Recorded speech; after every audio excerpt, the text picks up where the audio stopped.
Hello students. सो जो भी student जो WBCE 2025 में एग्जाम देने वाले हैं उन सभी स्टूडेंट्स के लिए वीडियो बहुत इंपॉर्टेंट है, क्योंकि अब आपके एग्जाम में सिर्फ 1 मंथ का टाइम और रह चुका है। और इस 1 मंथ के टाइम में आपको कैसे प्रिपरेशन करना चाहिए, किन चीजों का ध्यान रखना चाहिए, सब्जेक्ट वाइज मैं अच्छे से एक्सप्लेन करूंगा, तो वीडियो को एंड तक देखना। अगर पसंद आए वीडियो तो प्लीज एक लाइक करके जरूर जाना। और जो स्टूडेंट चैनल पे पहली बार आया, मैं सभी स्टूडेंट्स को बता दूं कि channel WBCE point of view से बहुत इंपॉर्टेंट है। WBCE की प्रिपरेशन से लेके काउंसलिंग तक ये चैनल आपकी हेल्प करेगा। तो इसीलिए इस चैनल को सब्सक्राइब करके नोटिफिकेशन बेल ऑन कर देना अगर आप WBCE का एग्जाम देने जा रहे हो 2025 में, तो ठीक है। और अपने फ्रेंड्स के साथ ज्यादा से ज्यादा शेयर करना इस चैनल को, ठीक है। और जो भी स्टूडेंट जो टेलीग्राम चैनल अभी तक ज्वाइन नहीं किया, टेलीग्राम चैनल जाके ज्वाइन कर लो, लिंक डिस्क्रिप्शन बॉक्स में आपको मिलेगा, क्योंकि टेलीग्राम पे मैं सारे अपडेट्स आपको दे देता हूं रिगार्डिंग WBCE, ठीक है। तो चलिए स्टार्ट करते हैं वीडियो को। तो ध्यान से सुनना एक एक बात, जो स्टूडेंट कंफ्यूज हैं कि हाँ इस लास्ट 1 महीने में, क्योंकि आपको पता है अभी तक आपने क्या पढ़ा, हालांकि वो इंपॉर्टेंट तो है, लेकिन इस लास्ट के 1 महीने में आप जो पढ़ोगे, जो आउटपुट आउटपुट आपको मिलेगा ना, वही आपके एग्जाम में रिफ्लेक्ट करेगा, ठीक है। क्योंकि एग्जाम 27 अप्रैल को है, 26 अप्रैल को भी आप जो जो चीजें पढ़ोगे ना, वही आपको 27 को दिखेगा, ठीक है। तो इसलिए 1 महीना पहले बहुत इंपॉर्टेंट होता है कि ठीक से प्रिपरेशन करना, प्रॉपर स्ट्रेटेजी के साथ प्रिपरेशन करना, ठीक है। तो चलिए मैं कुछ पॉइंट आपको एक्सप्लेन कर देता हूं, उन पॉइंट्स को आप ध्यान रखना और ये चीजों को दिमाग में बिल्कुल बिठा लेना और ऐसे ही प्रिपरेशन करना अपना, जैसे मैं आपको एक्सप्लेन कर रहा हूं, ठीक है। तो देखो अभी तक आपने जहां से भी पढ़ाई किया, बहुत सारे स्टूडेंट्स होंगे इस टाइप, देखो दो टाइप के स्टूडेंट होंगे। एक जिन्होंने अपना सिलेबस कंप्लीट कर लिया, तीनों सब्जेक्ट्स का सिलेबस कंप्लीट कर लिया, मैथ्स का भी, फिजिक्स का भी और केमिस्ट्री का भी, ठीक है। लेकिन एक दूसरा कैटेगरी का स्टूडेंट वो होगा ना, जो कुछ सब्जेक्ट कुछ चैप्टर्स अभी भी नहीं कंप्लीट किया होगा। मैथ्स में कुछ चैप्टर्स हो चुका है, उसने पढ़ा भी नहीं अभी तक, या फिर फिजिक्स में कोई चैप्टर उसने छोड़ रखा है, केमिस्ट्री में भी वो चैप्टर ने छोड़ रखा है, ठीक है। तो क्या इस स्टूडेंट की बात करें जिसने सिलेबस कंप्लीट कर लिया, उसका तो कोई बात नहीं, उसको तो अब सिर्फ रिवाइज करना है, ठीक है। लेकिन जिस स्टूडेंट ने अभी तक कोई चैप्टर मिस कर दिया, सिलेबस अभी कंप्लीट नहीं किया, क्या उस स्टूडेंट को सिलेबस पे ध्यान देना चाहिए, सिलेबस कंप्लीट करने के ऊपर ध्यान देना चाहिए? बिल्कुल नहीं, ठीक है। तो सबसे पहला मेरा पॉइंट यही है इस वीडियो का, आपके लास्ट 1 मंथ स्ट्रेटजी में, कि देखो अगर आपने जितना कुछ पढ़ा है ना, जितना कुछ भी पढ़ा है, XYZ जितना भी पढ़ा है तीनों सब्जेक्ट्स में, अब वही आपका सिलेबस होने वाला है, ठीक है। जो चीजें आपने नहीं पढ़ा है, छोड़ दिया, फॉर एग्जांपल अगर मैथ्स में आपने इंडेफिनिट इंटीग्रेशन छोड़ दिया तो छोड़ दो, अब आपको पढ़ना भी नहीं है, ठीक है। अब आप उसको स्किप कर सकते हो, तो स्किप योर वीक चैप्टर्स भी मैं बोल सकता हूं, क्योंकि आपने अगर छोड़ रखा नहीं पढ़ा तो ऑब्वियसली आपका वो वीक ही चैप्टर है, तो अब आपको उस वीक चैप्टर पढ़ने की जरूरत नहीं है, ठीक है। जितना कुछ आपने पढ़ रखा है उसी को सिलेबस मान के उसी को रिवाइज करना है, ठीक है। चले पॉइंट नंबर 2 मैं आपको एक्सप्लेन कर कि अब आपको रिवाइज कैसे करना है और प्रैक्टिस कैसे करना है, क्योंकि रिवाइज और प्रैक्टिस ये दो चीजें ना कॉम्पिटेटिव एग्जाम्स के लिए बहुत इंपॉर्टेंट होती है, ठीक है। तो देखो रिवाइज करने में आपको दो कैटेगरी बना लेना चैप्टर्स की। एक इंपॉर्टेंट चैप्टर्स, ठीक है, जो वेटेज इंपॉर्टेंट है, जिसका वेटेज है आपके WBCE के एग्जाम में, ठीक है। वो कैसे पता चलेगा सर? वीडियो ऑलरेडी मैंने किया हुआ है वेटेज के ऊपर, जिसमें मैथ्स, फिजिक्स और केमिस्ट्री का चैप्टर वाइज वेटेज आपको अच्छे से एक्सप्लेन किया है, ठीक है। तो आप उन सारे चैप्टर्स को नोट डाउन कर लो जिनका वेटेज अच्छा है। वीडियो आप जाके देख लो, डिस्क्रिप्शन बॉक्स में मैं लिंक दे दूंगा उसका। प्लेलिस्ट सेक्शन में आप स्क्रॉल करोगे तो WBCE 2025 रिलेटेड वीडियोस नाम से जो प्लेलिस्ट होगा, उसमें सारे वीडियोस आपको दिख जाएंगे, ठीक है। तो तीनों ही सब्जेक्ट्स के आप चैप्टर्स देख लो जिनका वेटेज अच्छा है, उनको कैटेगराइज कर लो। और जो चैप्टर्स का उतना वेटेज नहीं है लेकिन आपने पढ़ रखा है, ठीक है, अब जिनको तो पढ़ा ही नहीं, अभी पहला पॉइंट बोल दिया, उनको स्किप कर देना, ठीक है। लेकिन जितना आपने पढ़ा है उनमें दो कैटेगरी बना लो, एक इंपॉर्टेंट चैप्टर्स, ठीक है, और एक जो नॉन इंपॉर्टेंट चैप्टर है। कैसे? मैंने वीडियो में एक्सप्लेन किया, उन चैप्टर्स को आप लिस्ट कर लेना, ठीक है। अब जो इंपॉर्टेंट चैप्टर है उसको आप लॉन्ग नोट से रिवाइज करो, ठीक है। लॉन्ग नोट जो आपने बना रखा है, जो टीचर ने पढ़ाया था उस टाइम अपने नोट्स बनाए, वहां से रिवाइज करो, ठीक है। अब मैथ्स की स्पेशली बात करें तो क्वेश्चंस को तो आप रिवाइज नहीं करोगे ना, तो क्वेश्चंस को आप सॉल्व करके देखो। जो इंपॉर्टेंट क्वेश्चंस है, जो आपने टिक किया था पढ़ते टाइम, मैंने बोला था ना लास्ट 3 मंथ्स स्ट्रेटजी में कि अभी से आप टिक करना स्टार्ट कर दो इंपॉर्टेंट क्वेश्चंस को। जो क्वेश्चन लगता है आपको पढ़ते टाइम कि हाँ ये इंपॉर्टेंट है, ये पूछा जा सकता है, इससे कुछ मैंने सीखा है, उन क्वेश्चंस को ही प्रैक्टिस करो। हाँ बिल्कुल बकायदा सॉल्व करके देखो कि क्या मेरे से अभी वो क्वेश्चन सॉल्व हो पा रहा है कि नहीं। वो इंपॉर्टेंट चैप्टर्स की बात कर रहा हूं, ठीक है। लेकिन जो नॉन इंपॉर्टेंट चैप्टर है उनको क्या करना, उन पे उतना काम नहीं करना। इंपॉर्टेंट चैप्टर में तो अच्छा खासा काम करना है, लॉन्ग नोट से रिवाइज करना है। जो इंपॉर्टेंट क्वेश्चन है मैथ्स की बात करें स्पेशली, उनको प्रैक्टिस करके देखना है। जो फिजिक्स के इंपॉर्टेंट क्वेश्चन है उनको प्रैक्टिस करके देखना है कि क्या वो मेरे से प्रैक्टिस हो पा रहा है या नहीं, ठीक है। और अगर आपके पास कोई स्टडी मटेरियल है तो अभी भी टाइम है आपके पास, 1 महीना, ये इंपॉर्टेंट चैप्टर का ना एक्सरसाइज 1 जाके सॉल्व कर लो एटलीस्ट, ठीक है। हम लोग जो स्टडी मटेरियल प्रोवाइड कर रहे हैं उनमें एक्सरसाइज 1 से लेकर एक्सरसाइज 5 तक है। अब आपके पास उतना टाइम नहीं है, लेकिन मिनिमम आप इन चैप्टर्स के जो इंपॉर्टेंट है उनके एक्सरसाइज 1 एटलीस्ट 30-40 क्वेश्चन अभी भी आप लगा सकते हो, अभी भी आपके पास इतना टाइम है, ठीक है। अगर आप ज्यादा देर बैठ के पढ़ाई करते हो, ज्यादा सीटिंग रखते हो पढ़ाई की, तो इंपॉर्टेंट चैप्टर की एटलीस्ट प्रैक्टिस अभी भी कर सकते हो। अगर आपने ऑलरेडी किया हुआ है, हाँ, तो मार्क क्वेश्चंस को रिवाइज कर लो, जस्ट एक बार फिर से सॉल्व करके देख लो, ठीक है। एक बार फिर से उसको सॉल्व करके देख लो, नए क्वेश्चंस नहीं सॉल्व करने, मैं फिर से बोल रहा हूं, नए क्वेश्चन बिल्कुल नहीं सॉल्व करने।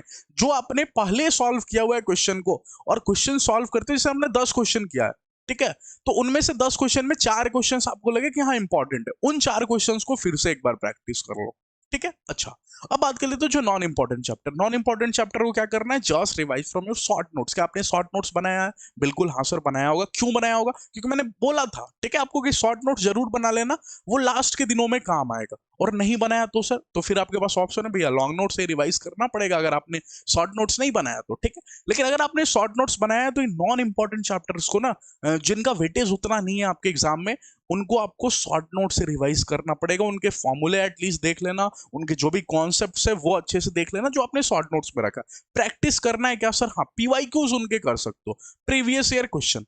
इंपॉर्टेंट चैप्टर के प्रीवियस ईयर क्वेश्चन नहीं करना है, उसके तो करनी है, इंपॉर्टेंट है तो उसके तो करनी है, लेकिन नॉन इंपॉर्टेंट के प्रैक्टिस के नाम पे सिर्फ पीवाईक्यूज कर लेना, उसका कोई एक्स्ट्रा क्वेश्चन सॉल्व मत करना, ना ही नोट्स के क्वेश्चन आप दोबारा सॉल्व करना, और ना ही आप कोई स्टडी मटेरियल के क्वेश्चन सॉल्व करना, ठीक है। सिर्फ प्रीवियस ईयर क्वेश्चन 4-5 साल के उनके सॉल्व कर लेना, because they are non important chapter जिनका वेटेज आपके एग्जाम में नहीं है, ठीक है। चलिए, तो ये मैंने आपको एक्सप्लेन कर दिया कि आपको रिवाइज और प्रैक्टिस दोनों कैसे करना है, इंपॉर्टेंट चैप्टर्स की भी और नॉन इंपॉर्टेंट चैप्टर्स की भी, ठीक है। पॉइंट नंबर 3 मैं आपको एक्सप्लेन कर देता हूं, ठीक है। अब देखो, बात करें मैथ्स की या बात करें फिजिक्स की या बात करें केमिस्ट्री की, केमिस्ट्री में तो उतने फॉर्मूले नहीं होते, ऑर्गेनिक और इनऑर्गेनिक में जस्ट रिएक्शन होते हैं, और फिजिकल केमिस्ट्री में फॉर्मूला होता है, ठीक है। इन सारे फॉर्मूले को, सभी चैप्टर्स के फॉर्मूले को आप एक पेपर पे लिखना स्टार्ट कर दो। जैसे फॉर एग्जांपल क्वाड्रेटिक इक्वेशन मैंने मैथ्स बोला है, क्वाड्रेटिक में जितने फॉर्मूले हैं मैं फॉर्मूले को एक अलग लिस्ट में रखूंगा, ट्रिग्नोमेट्री के जितने फॉर्मूले मैं एक अलग लिस्ट में। अगर ये आप ऑलरेडी बना चुके हो तो ठीक है, अब आपको सिर्फ डेली फॉर्मूला रिवाइज करना है, डेली, ठीक है। जैसे आज मान जो मैं मैथ्स के सारे फॉर्मूले एक बार देख लेता हूँ, कल मैं फिजिक्स के सारे फॉर्मूले देख लेता हूँ, परसों मैं, नेक्स्ट डे मैं केमिस्ट्री के सारे फॉर्मूले देख लेता हूँ, ठीक है। ऐसे डेली आपको फॉर्मूले पे टाइम देना है, क्योंकि एग्जाम के टाइम में फॉर्मूला ना आपके फिंगर टिप्स पे याद रहना चाहिए। क्यों? क्योंकि टाइम बहुत कम होता है और उस कम टाइम में आपको मैक्सिमम क्वेश्चन सॉल्व करना है। इसलिए फॉर्मूला सोचने का बिल्कुल ऐसा नहीं कि मैं सोच रहे क्वेश्चन देखा, एक तो क्वेश्चन भी आपको सॉल्व करना है, क्वेश्चन पे भी दिमाग लगाना है, ऊपर से फॉर्मूला सोचने में आप अलग टाइम लगाए जा रहे हो, तो फिर आपका काम नहीं बनेगा, फिर आप ज्यादा टाइम में ना कम ही क्वेश्चन करके आओगे। इसलिए फॉर्मूला आपके फिंगर टिप्स पे याद रहना चाहिए। उसके लिए आप एक पेपर पे लिख लो पूरा फॉर्मूला। अगर आप लिख चुके हो तो ठीक है, कोई दिक्कत नहीं है, अब आपको जस्ट रिवाइज करना है। नहीं लिखे हो तो अभी भी टाइम है, आप उसको नोट डाउन करो सारे चैप्टर्स के फॉर्मूला और उसको रिवाइज करना स्टार्ट कर दो। ये मेरा पॉइंट 3 था कि फॉर्मूला को बिल्कुल मिस मत करना। पॉइंट 4 जो कि लास्ट पॉइंट है, जो कि आपको ध्यान रखना है, मैं लास्ट में एक बार समराइज भी कर दूंगा कि आपको क्या क्या करना चाहिए, जो मैंने इस वीडियो में एक्सप्लेन किया। पॉइंट 4 है प्रीवियस ईयर क्वेश्चन सॉल्व करने हैं और साथ में आपको मॉक टेस्ट भी देना है। दोनों मैंने इसी पॉइंट में लगा दिया। अब प्रीवियस ईयर क्वेश्चन जो इंपॉर्टेंट चैप्टर्स है उसके आप 5 या 6 साल के कर सकते हो, जो नॉन इंपॉर्टेंट चैप्टर है उनके रिसेंट 2-3 साल के कर सकते हो, लेकिन प्रीवियस ईयर क्वेश्चन आपको सभी चैप्टर्स के करने हैं। सभी जितने भी चैप्टर्स हैं मैथ्स फिजिक्स केमिस्ट्री में, सभी के आपको प्रीवियस ईयर क्वेश्चन करने हैं एटलीस्ट, ठीक है। जो इंपॉर्टेंट है उसके 4-5 साल के करने हैं, मिनिमम 5 ईयर्स के करने हैं, और जो नॉन इंपॉर्टेंट चैप्टर है उनके मिनिमम 2 to 3 ईयर्स के प्रीवियस ईयर क्वेश्चन करने हैं, ठीक है। साथ में देखो, अगर आप कोई मॉक टेस्ट सीरीज ज्वाइन किए हो WBC के लिए, तो मॉक टेस्ट सीरीज देना बहुत जरूरी है, क्योंकि इंपॉर्टेंट है कि हाँ क्या मैं उस टाइम में कितने क्वेश्चन कर पा रहा हूँ। ये एक प्रैक्टिस रहेगा। एग्जाम जब देने जा रहे हो, एग्जाम ऑलरेडी आप बहुत सारे दे के प्रैक्टिस कर लोगे ना, तो एग्जाम टाइम में उसकी हेल्प मिलेगी, ठीक है। अच्छा, फॉर एग्जांपल सर मैं मॉक टेस्ट सीरीज ज्वाइन नहीं किया हूं, ठीक है, तो आप एक काम कर सकते हो कि आप 2024 का पेपर उठा लो। ठीक है, और 2 घंटा प्रॉपर बैठो एग्जाम जैसे, जैसे एग्जाम आप देने जाओगे ना वैसे बैठो और मैथ्स का पेपर जो सॉल्व करो, लास्ट में उसका सॉल्यूशन देखो, आंसर देखो और खुद से स्कोर आप अपना क्रिएट कर सकते हो। ठीक है, तो जो आपके पास प्रीवियस ईयर क्वेश्चन है ना उसको भी एज अ टेस्ट पेपर आप बैठ के देख सकते हो, अगर आपके पास कोई मॉक टेस्ट सीरीज ज्वाइन आपने नहीं किया है तो। ठीक है, तो लास्ट में आप मैंने यही बताया कि आपको प्रीवियस ईयर क्वेश्चन पे काम करना पड़ेगा। ठीक है, एक बार मैं समराइज कर दूं, मैंने पहला पॉइंट क्या बताया कि आपको जो चैप्टर्स आपने छोड़ रखा है सिलेबस में अब आपको उसको नहीं पढ़ना है। ठीक है, जो इंपॉर्टेंट चैप्टर्स हैं अगर वो आपने छोड़ रखा है तो मैथ्स का मैं प्लेलिस्ट यहाँ पे आपको लिंक आपको डिस्क्रिप्शन बॉक्स में दे दूंगा, मैंने मैथ्स पूरा पढ़ाया हुआ है इस चैनल पे, आप जाके मैथ्स के उन चैप्टर्स को जो इंपॉर्टेंट है और आपने ऑलरेडी छोड़ रखा और इंपॉर्टेंट चैप्टर्स में भी कंफ्यूजन है आपको, तो जाके आप अपना कंफ्यूजन भी क्लियर कर सकते हो, आप जाके मेरे से पढ़ सकते हो, लिंक मैं आपको प्लेलिस्ट का डिस्क्रिप्शन बॉक्स में दे दूंगा। ठीक है, तो पहला पॉइंट ये मैंने बताया कि आपको सारे सिलेबस कवर नहीं करना अगर आपने सिलेबस छोड़ रखा है तो। ओके, दूसरा पॉइंट मैंने कैसे प्रैक्टिस करना है, कैसे रिवाइज करना है वो मैंने आपको समझा दिया कि नॉन इंपॉर्टेंट चैप्टर्स की कैसे प्रैक्टिस करनी है और इंपॉर्टेंट की। पॉइंट नंबर 3 मैंने आपको बताया कि फॉर्मूला बहुत इंपॉर्टेंट है, फॉर्मूला टिप्स पे याद होना चाहिए, उसके लिए आप अलग पेपर पे अलग कॉपी में आप सारे चैप्टर्स के फॉर्मूले लिखते हो। ठीक है, और पॉइंट नंबर 4 मैंने क्या एक्सप्लेन किया कि प्रीवियस ईयर क्वेश्चन भैया जरूर सॉल्व करना और मॉक टेस्ट जरूर देना, और आपके पास मॉक टेस्ट नहीं है तो लास्ट ईयर के पेपर्स को ही as a mock test solve करना। ठीक है, तो आई होप आपको वीडियो बहुत अच्छे से मैंने समझा दिया, बहुत सारी चीजों को कवर कर दिया कि हाँ आपको लास्ट के महीने में कैसे पढ़ना चाहिए, क्या स्ट्रेटजी फॉलो करना चाहिए फॉर डब्ल्यूबीसी। ठीक है, तो पसंद आया हो तो एक लाइक जरूर कर देना, और ऐसे रेगुलर कंटेंट अच्छे कंटेंट इस चैनल पे आते रहेंगे, उसके लिए सब्सक्राइब करके नोटिफिकेशन बेल ऑन कर देना। और लास्ट में एक और चीज मैं बोल दूं कि देखो आईपीएल का सीजन चल रहा है, ज्यादा क्रिकेट मत देखना। ठीक है, ये भी एक प्रॉब्लम हो सकता है क्योंकि डब्ल्यूबीसी भी आना है, जेई मेंस भी आना है, और आप अगर आप आईपीएल के सारे मैचेस देख रहे हो तो मैक्सिमम टाइम आप अपना वहां पे दे रहे हो। हाँ, ये कर सकते हो जो आपकी फेवरेट टीम है ना उसका मैच देख सकते हो, अगर आपका फिर भी मन नहीं लगता बिल्कुल, अगर पूरा रोक सकते हो, कंट्रोल कर सकते हो कि नहीं मेरे को नहीं देखना, तब तो ठीक है। लेकिन अगर बहुत ज्यादा मतलब इंटरेस्टेड हो तो सिर्फ अपने फेवरेट टीम्स के मैचेस देख लिया करना।